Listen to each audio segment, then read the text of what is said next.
For more on the talks, we turn to Victor Gao in Nanjing. He's chair professor at Suzhou University. Victor, thank you for joining us. First up, the U.S. and China are having another round of trade talks in Kuala Lumpur. How much of this is déjà vu? Thank you very much. The fact that the Chinese delegation and the American delegation are again talking, this time in Kuala Lumpur, means that channels of communication remain open between China and the United States. And the two sides are still eager to engage with each other, try to solve the problems, whatever there are, through peaceful negotiations. That's the positive side. On the negative side is that ever since the beginning of the trade negotiation or the tariff negotiation, the American side seems to be moving the goalpost again and again and again. And the American side has demonstrated the highest level of capricious and lack of sincerity in the trade negotiations, to such an extent that while they claim they are still engaged in trade negotiations, they keep imposing all kinds of sanctions on the Chinese side, to such an extent the Chinese side feels that they are really driven to desperation because we do not know how to deal with the American side. If the Americans want to sanction China, the American side will be slapped with sanctions. This is exactly what's happening with the rare earth.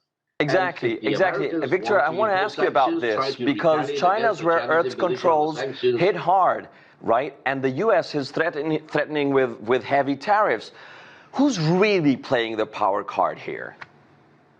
No, we need to really go back to square one. Who started this unjustified tariff war?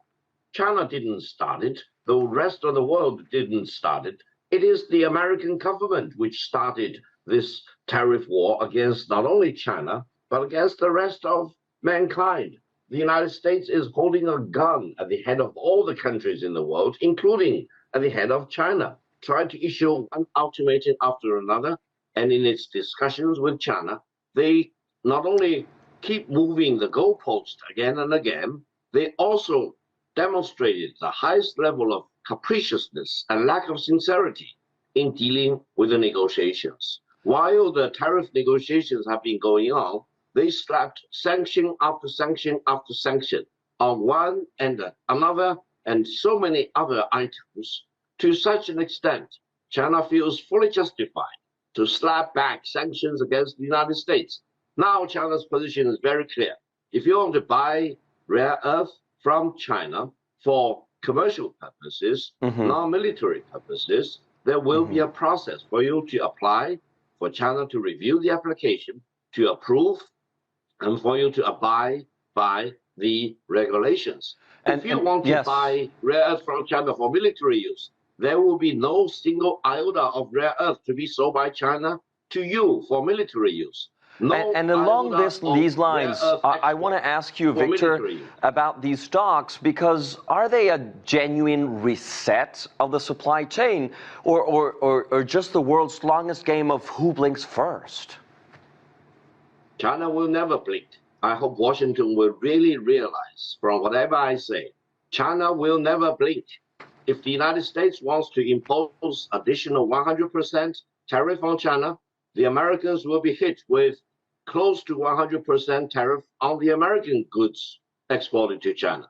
If the United States wants to impose up to 500% of tariff against Chinese exports to the United States, the American export to China will be slapped with up to 500% tariff against the American exports to China. So don't play this game. Try to be serious. If you want to sanction China, you will be sanctioned.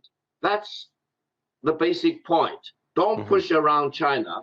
If you believe you can push China to the corner, China will push you to the corner. This is the way of the game right now. Really go back to square one. Respect free trade as it is. Don't weaponize trade. Don't weaponize tariff. If you really indulge in the fantasy that China is some country you can push around, you can threaten about, you can really issue ultimatum one after another, then you wait until the moment when you need to blink. There will be no single iota of rare earth to be exported for military use. I understand. Victor Gao, thank you so much for your time and insights. Great having you.